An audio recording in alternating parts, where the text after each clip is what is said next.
Lesson 342. I let forgiveness rest upon all things, for thus forgiveness will be given me. Hi there.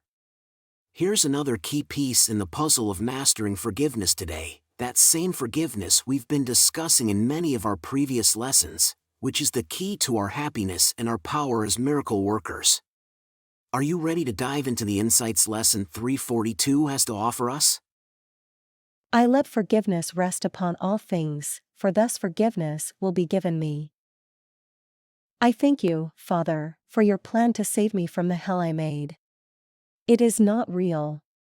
And you have given me the means to prove its unreality to me. The key is in my hand, and I have reached the door beyond which lies the end of dreams. I stand before the gate of heaven, wondering if I should enter in and be at home. Let me not wait again today. Let me forgive all things, and let creation be as you would have it be, and as it is. Let me remember that I am your son, and opening the door at last, forget illusions in the blazing light of truth, as memory of you returns to me. Brother, forgive me now. I come to you to take you home with me. And as we go, the world goes with us on our way to God. In other words, as you may know by now, especially if you've been following this video series for some time, a central teaching of A Course in Miracles is that forgiveness is the means for our spiritual awakening and salvation. Forgiveness involves letting go of judgments and grievances and seeing past the illusions of the ego to embrace the truth of love and unity with God and all our brothers.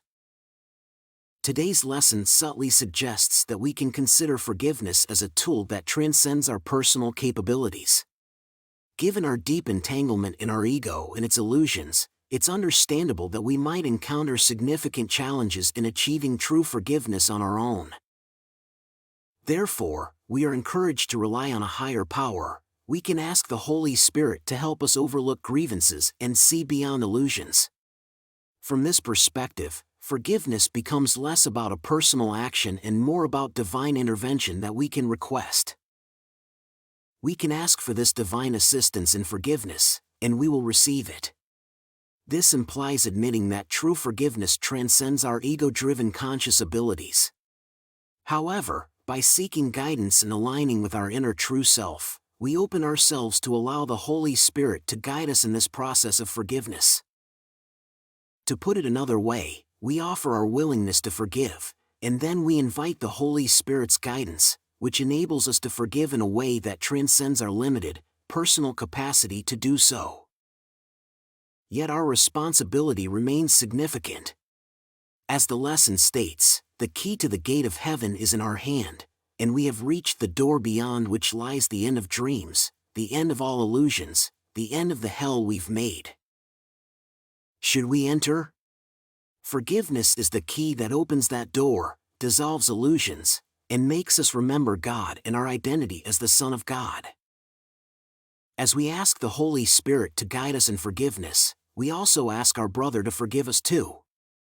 This becomes our way of reversing our projections, acknowledging that the faults we perceived in others were merely reflections of our inner conflicts. It's also a recognition of the oneness and non-separateness of all beings. Our spiritual journey, then, is not solitary but shared. Our salvation is mysteriously intertwined with the salvation of all others. Beyond the illusions of separation, there are indeed no others. And in truth, giving and receiving are one.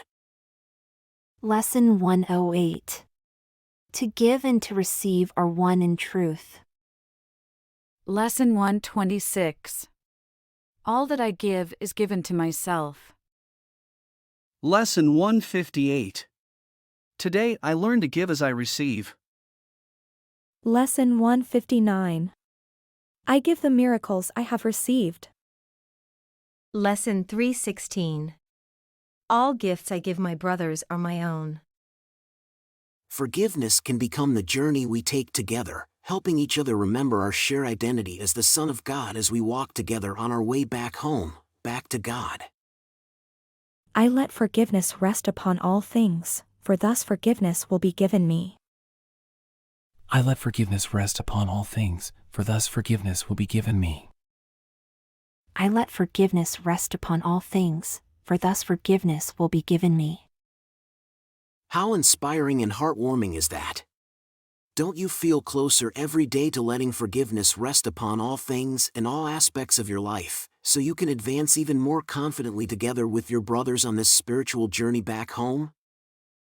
Keep practicing morning and evening, and remember this idea every hour. Should you find yourself reverting to your old ways of thinking about forgiveness, just pause for a moment and remind yourself. I let forgiveness rest upon all things, for thus forgiveness will be given me. You're doing great.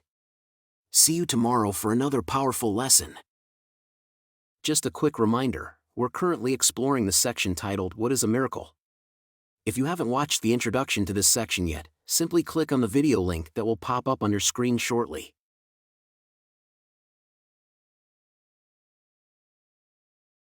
If you enjoyed the video and found it helpful, please don't forget to give it a like and leave a comment. Thanks. And don't forget to subscribe to the channel and hit the notification bell. There's a new lesson every day.